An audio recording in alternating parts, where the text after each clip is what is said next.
Let me clear one thing up for your audience. I went to Ukraine a month before the war to study Russia's lines of invasion, how they would carry this out. And I became very convinced, having been with the Ukrainian army before the war, that they would fail in this invasion and they would lose this war. It's now we're 1 year out. They absolutely are abject failures in their objectives. Speaking in Kyiv today, President Vladimir Zelensky paid tribute to all those who've died since the war with Russia began last February. On the same day, at the UN General Assembly, China's delegate has insisted his country's position on Ukraine has been consistent and clear, and that a ceasefire is the nation's priority. However, both NATO and the US have suggested China could be planning to supply weapons to Russia, a move that would accelerate Putin's military strength. Well, joining me now is Malcolm Nance, the former US naval intelligence officer, also a former security analyst for MSNBC, a big American TV network. He's been fighting over the last 10 months and joining the efforts of the Ukrainian Foreign Legion. Good evening to you, Malcolm. Great to have you. I'm glad to be here. Malcolm, let's just talk about the current state of play, and then I'd love you to help us reflect, as we will be doing throughout the show, on the last year of after the invasion of Ukraine by Russia. Plenty of talk this evening about whether an arms deal has been made between Russia and China, and the report by the Wall Street Journal that the arms deal is being considered. What do you make of it?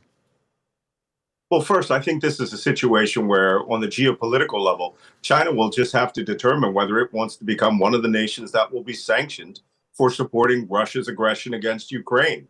1 year ago, the Russians carried out this operation with the intent to seize the entire nation of Ukraine. And if many of you can't picture how big Ukraine is, if you drive from the Polish border to the Russian border nonstop, it will take you 18 hours of driving. Russia thought that this would become their new vassal state. And now China is going to have to determine whether they're going to assist Russia in winning this war and becoming an out nation. Now, China's deputy UN ambassador told the UN General Assembly today that sending weapons, warning Western nations really, that sending weapons will not bring peace. Now, obviously, China might have their own skin in the game, as it were, but the message from him really was a criticism aimed at Western nations for trying to support Ukraine in their efforts.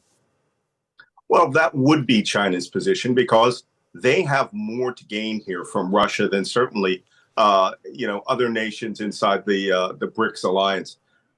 First off, Russia now is under sanction. Their money is no good. They still have some internal production. They can still float their economy to a certain extent, but they're not really selling oil. There is a market for Russian oil and for Russian dollars and rubles to be watered down to pennies on the dollar through China. And I think China, if they're a smart player, they will take Russia's money, but they won't get involved kinetically in this war by providing weapons and equipment to Russia. What is the threat level right now in Ukraine? I know you're in the US at the moment, but you regularly speak to some of the fellow members of the Ukraine's International Legion, of which you have been a part, of course. What do they say right now about the threat level on the eve, really, of the 1 year anniversary?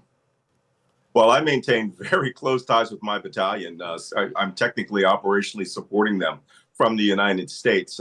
And several times a day we communicate. Right now, the entire battlefront is on a standby for a potential Russian offensive or a demonstration attack by Vladimir Putin in order to make him look like he is not as powerless as he is right now. Let me clear one thing up for your audience. I went to Ukraine a month before the war to study Russia's lines of invasion, how they would carry this out. And I became very convinced, having been with the Ukrainian army before the war, that they would fail in this invasion and they would lose this war. It's now we're 1 year out. They absolutely are abject failures in their objectives. But that doesn't mean that Russia's not going to throw bodies like they've done recently in Vuhledar and Bakhmut to make a point to the Russian people or for the satisfaction of Vladimir Putin. I will tell you what will happen. They will be slaughtered. It is as simple as that. some of the foreigners who went out to Ukraine to fight, around 20,000 of them in the first few months of the war, some of them, Malcolm, have been labelled as war tourists. Many have good intentions, some didn't stay for long or simply went to get a combat fix. What was your experience having, gone out to help with the war effort as a member of Ukraine's International Legion, as part of a battalion? What was your experience about some of the other foreigners who were going over, perhaps with good intentions, but really how that translated on the ground? Well, let me clarify something. First, overwhelmingly, the members of the International Legion, and there are now 3 battalions and one special organization that's related to the Directorate of Military Intelligence, where I worked for the first 3 months. But the 1st Battalion Infantry, the 3rd Battalion Special Operations, I've served in both of those. And overwhelmingly, most of those members were very well qualified, were an asset to the battalion, and carried out operations, especially the ones we were maintaining in Kharkiv. We held 25 kilometers of the battlefront from May until September. Then from September on, we were part of the offensive fist that broke through in Kharkiv province and liberated 300 or more villages and 6 cities and are now pressuring Russia from the north. So those men and women who have served in the Legion and do serve in the Legion serve with honor. They have a real role. They are members of the Ukrainian army. Yes, there have been war tourists very early on, people who should never have come out there, who thought they would just be handed a rifle and be allowed to go off and shoot, didn't realize that they were becoming an element of a Ukrainian infantry battalion. And those were sorted out relatively quickly. By the time the Legion went to its forward areas in June, the cream had risen to the top and the best people were in there. We do vet carefully now. They go through a national security vetting to make sure that they're not an asset that's been sent by a foreign intelligence agency. The Special Branch Service, the SBU of Ukraine, also vets us. And we're constantly checking ourselves to make sure that we have quality people who have combat skills or can learn combat skills. Yeah. But we do not allow amateurs in at all anymore. Okay, and look, just briefly to round off, Malcolm, I just wonder what your thoughts are now as we approach this 1-year anniversary tomorrow, the 24th of February. What's on your mind?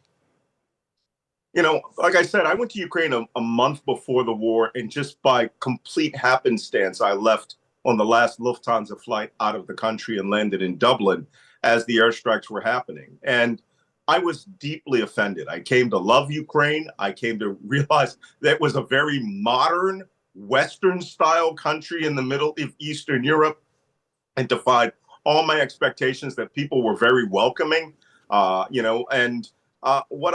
the reason I was offended was there were people who I had met, including the top 2 commanders of the armed forces, General Sersky and General Pavlov, who I knew that if Russia would invade, these people would fight for their lives, their families, their homes. This was a war of extinction. And having spent decades trying to, further and defend the United States interests around the world, sometimes in bad circumstances with bad political decisions, this was a righteous war. And I tell people, if you don't believe that, I want you to find an image in Ukraine of someone who has been killed, hurt, or injured, or aggrieved in some way. And I want you to embrace that in your heart and understand that this is a good war. And the only reason it was brought on is because evil people brought war to Ukraine, and is going to be resolved. Russia will lose. And hopefully we can reestablish the international order again with the assistance of their allies. Okay, well, look, it's been really interesting to speak to you. A really unique perspective to be able to bring us here on the show. Thank you, Malcolm Nance, who is a former US intelligence and military officer, spent the last 10 months helping the effort, fighting with a battalion in the Ukrainian Foreign Legion. Thank you so much for speaking to us. Thank you. And if you enjoyed that, you can listen to me, Kate Borsay, every evening, Monday to Thursday, 8 until 10 on the evening edition on Times Radio.